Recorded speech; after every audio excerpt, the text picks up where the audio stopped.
Opisyal kinasuhan na ni DB Garcia at Barbie, ipapatulpo si DB. At bago tayo magsisimula, kung nais mong malaman ang mga kaganapan sa showbiz, huwag kalimutang mag-subscribe at i-hit na rin ang notification bell para ma-update kayo sa mga bagong balita patungkol sa showbiz. Kung hindi magkukontra demanda kay DB Garcia si Barbie Imperial, posibleng idadaan na lang ng aktres ang kanyang laban sa sexy star sa programa ni Senador Rapi Tulfo. Isang source ang nagchika na naghahanap na ng koneksyon si Barbie para makapasok at maidulog ang reklamo nito kay DB kay Senador Rapi Tulfo. Hindi naman lingig sa kalaman ng lahat na ang TV show ni Senador Rapi Tulfo na Wanted sa radyo ang pinakasikat na public service program sa social media na may milyong-milyong views kada araw.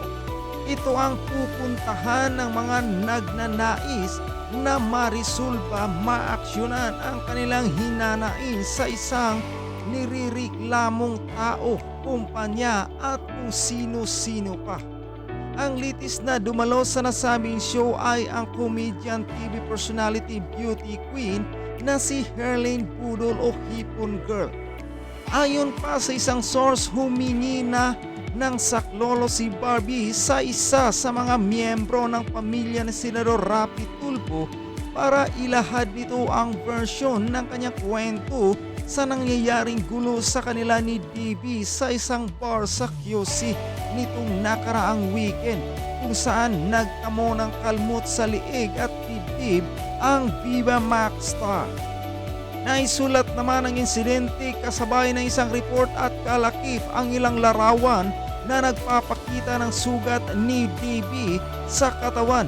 Ang dalawang CCTV footage na kuha sa bar na nagpapakita ng insidente sa dalawang showbiz personality.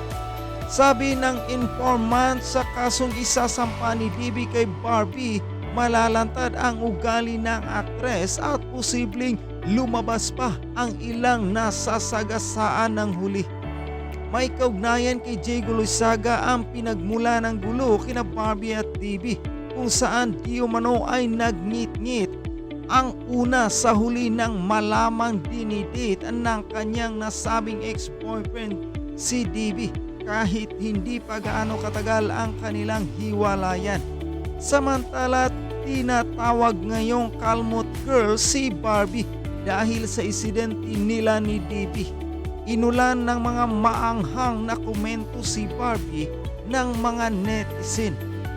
Kasama ang manager na si Lara Morena at Viva Artist Management, nag-file na ng demanda si DB Garcia laban kay Barbie Imperial ngayon. Dalawang law firm ang hahawak ng kaso ni DB. Samantala, kung totoong hindi pa rin makapag-move on si Barbie Imperial sa kanyang ex-boyfriend na si Diego Loizaga, malabo daw at wala ng pag-asa pang balikan siya ng aktor.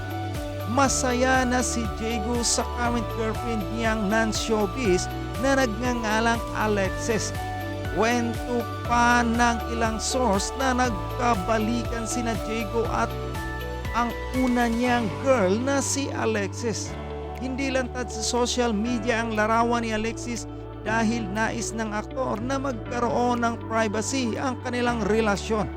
Pero sa malalapit na kaibigan ni Diego, alam ng mga ito at kilala si Alexis. Ayaw na raw talaga ni Diego kay Barbie. Katunayan, hindi raw pinansin ni Diego si Barbie nang magkita sila ng huli sa isang bar sa BGC nitong Halloween. Di umano dinedma lang daw ni Diego ang pangiti-ngiti ni Barbie sa kanya.